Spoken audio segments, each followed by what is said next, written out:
30,000 చెప్పి 31,000 ఎందుకు తీసుకోవాల్సి వచ్చిందంటే రేట్లు పెరిగినాయి. మనం ఏం చేయలేము. బోర్డు బొక్కేం కదా, ఒంగోలులో ఫేమస్ డైలాగ్ అంట. రీసెంట్గా అయితే ఒక కస్టమర్ అయితే మనకి 5 feet ఎక్వేరియం అయితే బుకింగ్ చేసుకున్నారు. కాస్ట్ వచ్చేసరికి దీనికి 30,000 రూపీస్ అండ్ 31,000 రూపాయలు అనమాట. కస్టమర్ వచ్చేసరికి బిలాస్పూర్ నుంచి అయితే బుకింగ్ చేసుకున్నారు.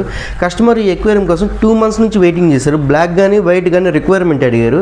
అంతసేపు వెయిట్ చేసినందుకు మనం లాస్ట్కి ఫైనల్గా ఆ కలర్స్ అయితే పంపించలేదు, వేరే కలర్ పంపించాము, బ్రౌన్ కలర్. ఎందుకంటే కొన్ని కారణాల వల్ల ఎందుకంటే స్టాక్స్ లేవు, అదే కలర్ పంపించాల్సి వచ్చింది. కస్టమర్ వెయిటింగ్ చేసి ఏదో ఒకటి పంపిరా బాబు అని చెప్పేసరికి అదే పంపించాము. అండ్ కరెక్ట్గా పంపించామంటే అన్నీ పంపించాము, ఏదో చిన్న నట్టు బోల్ట్ మిస్ అయినాయి. దానికి బిల్ అయితే ఒక 1,500 అయితే కస్టమర్కి అయితే అయినాయి. మనం ఒక 500 రిటర్న్ బ్యాక్ చేసాము, ఏదో కస్టమర్ దయ వల్ల. పెట్టుబడి ఎవరు పెట్టారు? మీరు. ఇందులో నష్టం వస్తే భరించవలసింది ఎవరు? మీరు. లాభం వస్తే తీసుకోవాల్సింది ఎవరు? మీరే. కస్టమర్ అయితే ఫైనల్గా సాటిస్ఫై నేను అనుకుంటున్నాను. అండ్ ఇది కాకుండా మనమైతే రాజమండ్రి, హైదరాబాదు, తిరుపతి, నెల్లూరు చాలా వాటికైతే చాలా చోట్ల పంపించాము. ఆల్మోస్ట్ 90% అంతా ఓకే. బట్ అక్కడక్కడ చిన్న చిన్న ఏవో అలా జరుగుతూ ఉంటాయి.